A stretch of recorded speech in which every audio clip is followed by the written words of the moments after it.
Hello दोस्तों, आज हम अपनी हिंदी वर्णमाला सीरीज का लास्ट टॉपिक के बारे में डिस्कशन करेंगे। उच्चारण के अनुसार व्यंजनों के प्रकार। उच्चारण के अनुसार व्यंजनों के जो प्रकार हैं वो दो माने गए हैं, एक अल्पप्राण, दूसरा महाप्राण। अल्पप्राण ऐसे व्यंजन जिनको बोलने में कम समय लगे या मुख से कम वायु निकले। इनकी संख्या 20 होती है। प्रत्येक वर्ग का पहला, तीसरा, पांचवा अल्पप्राण है। यानी हम किस वर्ग की बात कर रहे हैं? इससे पहले जो हमने पढ़ा था स्पर्श व्यंजन, उसमें हमने वर्णमाला में 25 वर्णों को वर्णित किया था, जिसमें हमने का वर्ग, चा वर्ग, टा वर्ग, पा वर्ग, फा वर्ग इत्यादि के बारे में अच्छे से निष्कर्ष किया था। उन्हीं वर्गों में से यानी प्रत्येक वर्ग का पहला, तीसरा, पांचवा ही अल्पप्राण होता है। पहला, तीसरा, पांचवा से मतलब क्या हो गया? जैसे हम बोलते थे का, खा, गा, घा, ड़ा, तो का खा नहीं आएगा, गा घा नहीं आएगा, ड़ा, यानी पहला, तीसरा और पांचवा ही हमारा अल्पप्राण होगा। और सारे स्वर जितने भी हैं और अंत्यस्थ व्यंजन कौन से होते हैं? या, रा, ला, वा। अंत्यस्थ व्यंजन या, रा, ला, वा, ये सभी किसमें आते हैं? अल्पप्राण के अंतर्गत आते हैं। उच्चारण के अनुसार व्यंजनों के प्रकार में हमारा दूसरा टाइप जो होगा वो होगा महाप्राण। ऐसे व्यंजन जिनको बोलने में अधिक समय लगे या मुख से अधिक वायु निकले, उन्हीं को हम महाप्राण कहते हैं। महाप्राण, अच्छा ये चीज ना याद करने में थोड़ा बच्चों को भी कंफ्यूजन होता है, तो इसके लिए मैंने अपनी तरफ से एक सॉल्यूशन निकाला। जैसे हम बोल रहे हैं महाप्राण, तो महा यानी अगर हम इसे सम के हिसाब से देखें तो 2, 4, यानी जो महान है 2, 4, 6 है ना, एक सम प्रवृत्ति में आया था। अल्प यानी कि एक विषम, 1, 3, 5, इस तरीके से अगर हम इसको डिनोट करेंगे तो काफी अच्छे से हमें कंफ्यूजन पैदा नहीं होगा। महाप्राण के बारे में हमने पढ़ा कि जिन व्यंजनों को बोलने में ना हमारे मुख से वायु अधिक निकलती है, उन्हीं को हम महाप्राण कहते हैं। प्रत्येक वर्ग का दूसरा और चौथा और ऊष्म व्यंजन सभी को पता होंगे, सा, शा, शा, हा, और एक उत्क्षिप्त व्यंजन यानी ड़, ये सभी महाप्राण के अंतर्गत आते हैं। अब महाप्राण में दूसरे चौथे वर्ग से वही है जो हम इससे पहले पढ़ चुके स्पर्श व्यंजन जो हमने पढ़े थे, जो हमने का वर्ग, चा वर्ग, टा वर्ग, उसी में अभी तक अल्पप्राण में थे हमारा पहला, तीसरा, पांचवा, और महाप्राण में थे दूसरा, चौथा, यानी कि खा और घा।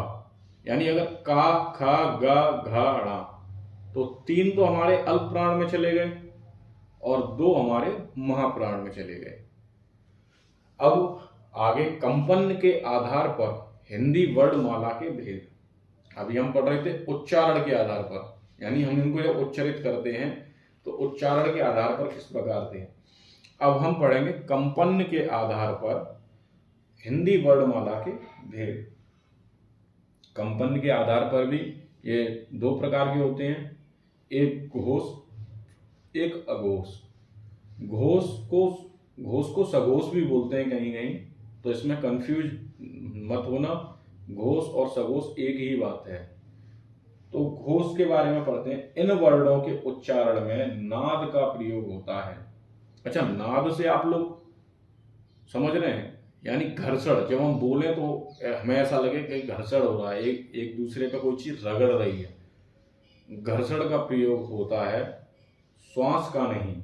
यानी इसमें इन वर्णों को बोलते समय हमारे नाद में घर्षण का मतलब हमें महसूस होता है कि हाँ घर्षण हो रहा है, श्वास का नहीं होता। इनकी संख्या 31 है।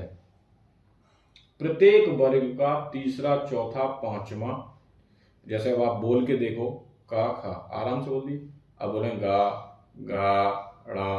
तो आप जब इन वर्णों को बोलेंगे तो ऐसा प्रतीत होता है हमें कि हमारे गले में घर्षण उत्पन्न हो रहा है ना। तो उन्हीं को हम क्या बोलते हैं, घोष, घोष व्यंजन। और अंत्यस्थ व्यंजन सभी को पता है, या, रा, ला, वा। इसमें सारे स्वर भी आ जाते हैं। और एक और वर्ड आता है, वो है हा। यानी कि घोष में प्रत्येक वर्ग का तीसरा, चौथा और पांचवा। और अंत्यस्थ मैंने आपको बता दिए, या, रा, ला, वा। और सारे स्वर और हा भी इसी में सम्मिलित होता है। अब वो कंपन के आधार पर जो हमारा दूसरा भेद है वो है अघोष। अब जो घोष समझ गया होगा उसी का विपरीत हो जाएगा कौन, अघोष। अघोष इन वर्णों के उच्चारण में नाद की जगह केवल श्वास का प्रयोग होता है। यानी हम घोष में क्या कर रहे थे, नाद का प्रयोग हो रहा था, घर्षण हो रहा था। जैसे हमने बोल कर देखा था, किसी भी वर्ग का अगर आप उठा के देखें, जैसे चा, छा, आराम से बोल दिया। अब चा, छा, जा, इस तरीके से अब आगे बोलेंगे तो आप देखते हैं कंपन होता है। जैसे ता, था, दा, धा, ना। यानी इन तीनों वर्ड में क्या हो रहा था, घर्षण पैदा हो रहा था, इसलिए वो घोष थे।